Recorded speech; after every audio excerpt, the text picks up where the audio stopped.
Hello, and welcome to A Week in Trucks. This week, we hop over to France for the launch of the new Peugeot Expert and Citroën Dispatch vans. We take a peek at DAF dealer F&G Commercials' brand new Manchester dealership, and we go off-piste, well, off-road, with a Mercedes-Benz Econic. You've got me, Emma Schoen, a reporter at Commercial Motor this week, while Will and George are off being wined and dined. Again. Anyway, let's get this show on the road. The Mercedes-Benz Econic has long been the refuse truck of choice for many local authorities, but all of a sudden it's proving popular in the construction industry as well. In the last year, some 25 have entered service as tippers and skip wagons, and as the industry looks to protect vulnerable road users, so their popularity is likely to increase. Recent Econic buyers include some high-profile operators such as FM Conway, Cemex, O'Donovan and Travis Perkins. But while these low-entry trucks look great on London streets, just how practical are they off-road? We took one to H.D. Ricketts Quarry to find out.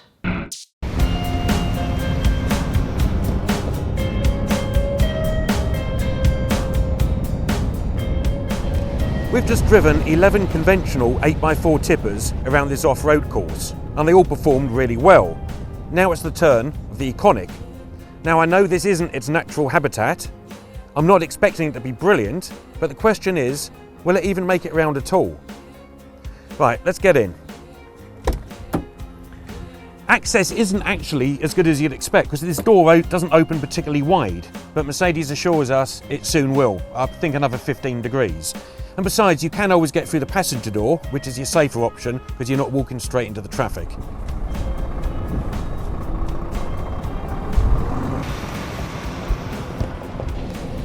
It's actually really easy to drive. It's got the Allison full automatic transmission, just a case of pressing drive and away you go.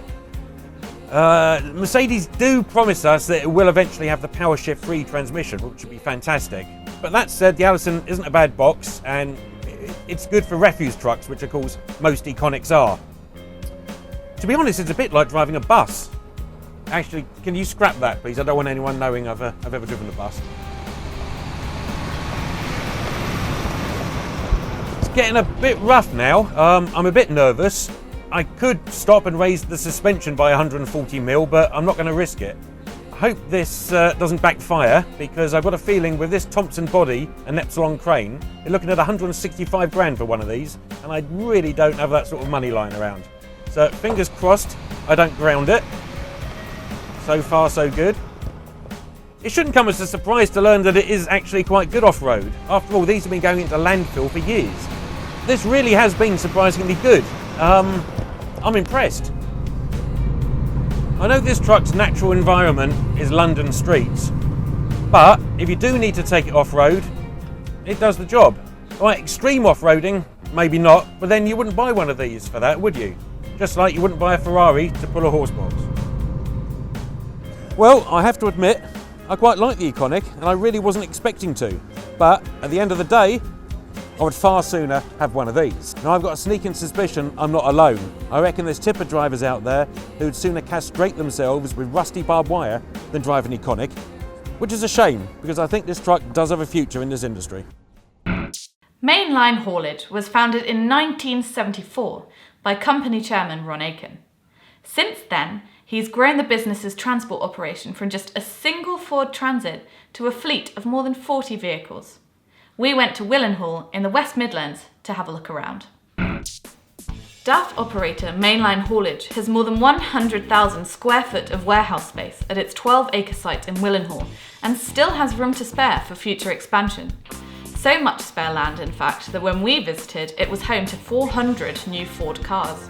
The transport bug bit founder Ron Aiken's family 2 generations back, with a grandfather involved in road haulage. His mother Dorothy worked in the back office of Mainline Garage, Featherstone, during her lifetime, which is where Mainline Haulage got its name from. To read the full feature on Mainline Haulage, pick up a copy of Commercial Motor on the 21st of April.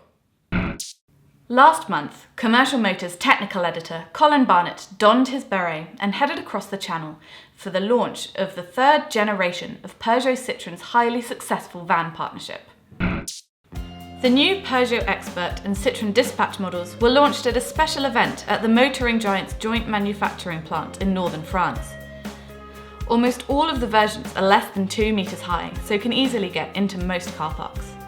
The range boasts a variety of Euro 6 engines, with capacities between 1.6 and 2 litres, and power outputs from 94 horsepower to 178 horsepower. A key feature of the vans is optional, foot-operated power sliding doors. Good news to those fed up of juggling boxes, keys and door handles while they're loading the vehicle.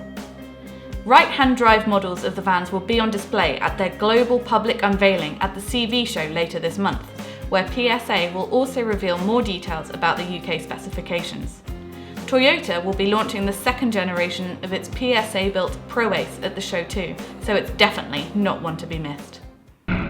DAF dealer F&G Commercials has opened a new dealership in Trafford Park, Manchester. According to dealer principal John Gilligan, the new facility is going to give the Northwest a new injection of DAF. As well as a brand new office facility, F&G's £5 million investment features 10 full-length truck bays, an 11,000 square foot warehouse, an ATF lane and even a truck wash. But the piece de resistance is the site's new glass-fronted truck sales room, which will display all of the latest DAF models at their very best. That was a week in trucks. Thanks for watching.